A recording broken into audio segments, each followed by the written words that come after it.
Hare Krishna. So we went through this entire third chapter in our Golok Gurukul class at Slav Hindu Temple last Sunday. So in this video, let's get a summary of the entire third chapter.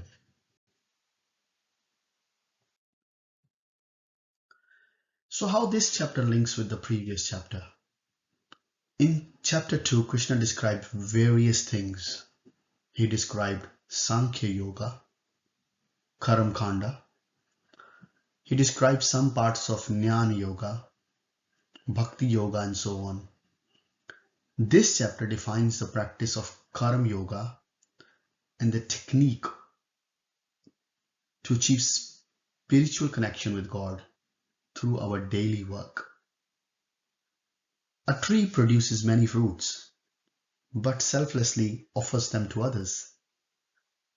Tree dutifully offers shade and shelter, regardless of the mistreatment by man or animal. Even when a tree is cut, it grows back with determination and strength. This chapter defines the practice of Karma Yoga, the technique of achieving spiritual connection with God through our daily work. It describes the life of a true Karma Yogi. The Bible also confirms, be in the world, but not of it. And rightly so, the acronym of this chapter is TREE. T-R-E-E. Tree is Tyaga or renunciation. R, rungs on the yoga ladder. Exemplary, and enemy of the soul. Tyaga. Tyaga means renunciation. Usually when we hear the word Tyaga, it usually creates a lot of jittery feeling in the heart because it talks about giving up. It talks about renunciation. What is Krishna asking us to give up? Is he asking us to giving up money? Is he asking us to giving up valuable items we have collected? Is he asking us to give up family or homes? Is he asking us to give up valuable garments we have? That's not what Tyaga is. So what exactly is Tyaga? And which Tyag is being referred here? That's what we'll understand in this section. So the first 9 verses are very beautiful and very incredible verses in terms of what we're going to learn from them. They reveal qualities of the man living in this world. It's not about the qualities of a brahmachari or someone living in a monastery. It's not talking about the qualities of the sannyasi who has nothing to give and take in this with the world. It talks about the people who are of this world. So chapter 3 of the Gita is a story of all of us who are in this particular audience. It's a story of all of us who's trying to understand the concepts of Gita. It's a story of all of us who are living in this modern world but are very confused about what we need to do and what we can't do and things like that. So this chapter comes as a ray of hope for all of us. And just in case if one thinks that spiritual advancement is only possible for sannyasis or living in an ashram or those who wear clothes of a renunciant or for those who keep shikhas and ponytails on the back of their heads. If that's what we think renunciant is, or the idea of Tyaga or spiritual advancement is, it is absolutely wrong. Chapter 3 will always come as a breather and a ray of hope of what exactly spiritual life is all about. This chapter begins with confusion. Arjuna is posting a question for which Krishna is forced to again speak various topics which he has already spoken, but now in detailed and systematic way. So what is Arjuna's question? Arjuna's question is what is better, renunciation or work? Please tell me, O Krishna. Please tell me in a systematic way And then Krishna starts speaking. Krishna is recommending a Nishkam Karam Yoga and saying Nishkam Karam Yoga is better for you, Arjuna, than Jnana Yoga. Why? Because for Jnana Yoga, one has to come to the platform of a fully purified heart. And according to Krishna, Arjuna is not yet qualified for that. So Krishna is saying you better do Nishkam Karam Yoga. In this section, Krishna explains how one should do one's duty without getting attached to the results. Krishna explains one cannot remain not working and go for complete renunciation because inaction is unnatural for a living entity. So remove this thing from your mind that you will remain inactive. That is not possible. Even blinking eyes is an action. So that is not possible because three modes of material nature will anyway force you to. So don't think about that. Krishna continues and say, even if you do inaction, what is the use of it? Externally, you will be a renounced person, but internally, your mind will always dwell on sense objects, and this person is called pretender. And Krishna describes what the pretender is in this section. Rungs. From Bhagavad Gita philosophical point of view, this section is the most complicated section of Gita. The subject matter is very intense. Most students of Gita and most philosophers who read Gita don't understand this. The yoga ladder, which is such a complicated topic of Bhagavad Gita, and we're gonna be covering this as simplified as practical version as possible. So please pay attention to this section. R stands for rungs of the yoga ladder. Rungs essentially means steps. In a ladder, there are many rungs. So each step in this ladder represents one aspect of the yoga progression. Krishna explains moving from Karam Kanda to Karam Yoga. There are various stages which represents progressively higher level of understanding.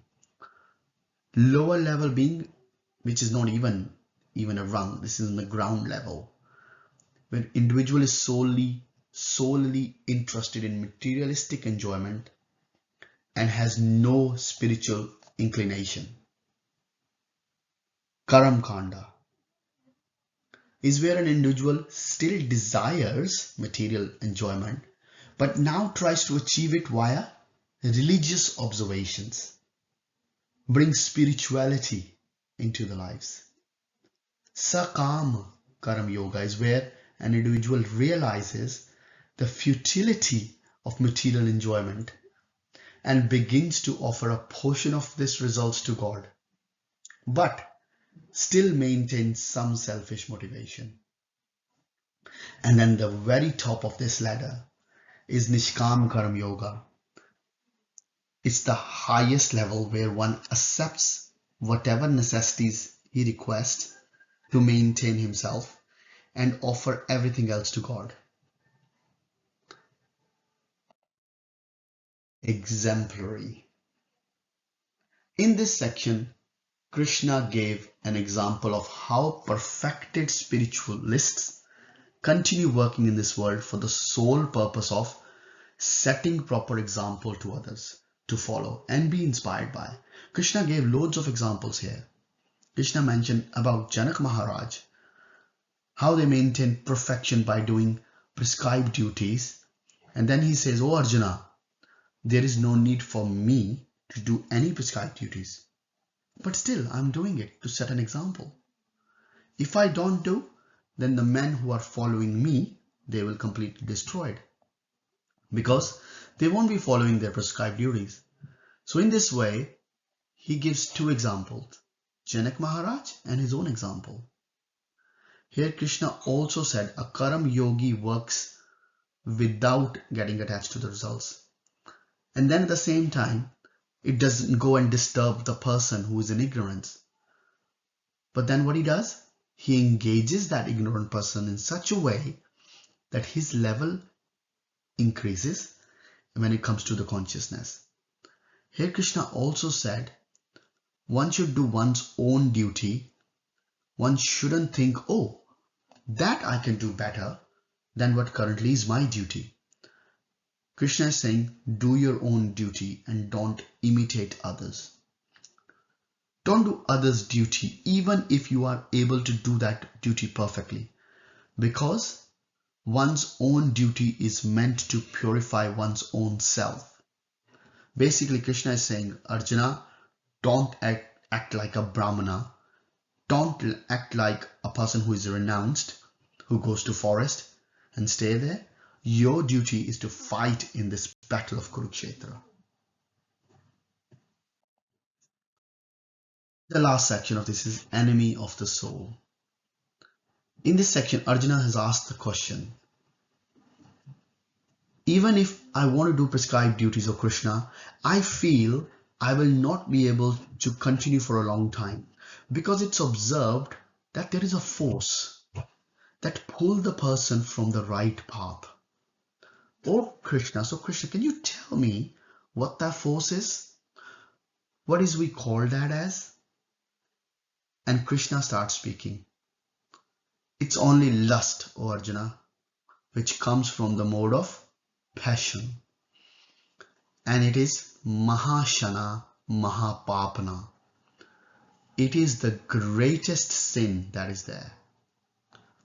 All devouring sinful enemy is lust. Here Krishna gave different degrees of lust. He talks about smoke covering the fire, dust covering the mirror, and the womb covering the embryo. And then Krishna said, where is this lust sitting? Where is this enemy sitting? If we want to conquer the enemy, we've got to know where it is sitting, right? Then he says, the lust is sitting in Indrani Manobuddhi, mind, senses, and intelligence. And finally, towards the end, Krishna is talking about one can conquer this lust by regulating one's senses. And Krishna ends this section by saying, one's own deliberate spiritual intelligence, one should conquer one's mind and make it steady, and in this way drive away the lust. Here Krishna has provided a lot of things which we can implement in our day-to-day life. The entire chapter essence we can understand. The essence is very clear. The essence is we are stuck. Somehow we are stuck. We are pulled badly with this lusty desires.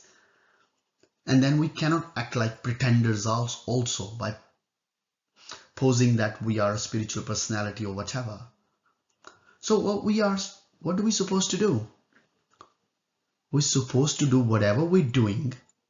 Along with that, we have to include Krishna consciousness and bhakti yoga in our life, especially a chanting of a Hare Krishna Maha Mantra. So when we do that, Lord, who is a Rishikesha, he will help us control the Rishiks, senses. And when the senses are controlled, mind will get controlled. And when the mind will get controlled, the intelligence will get controlled. So when I say will be, I mean Krishna will help us control the mind, the senses, and intelligence. So first it talks about controlling the senses.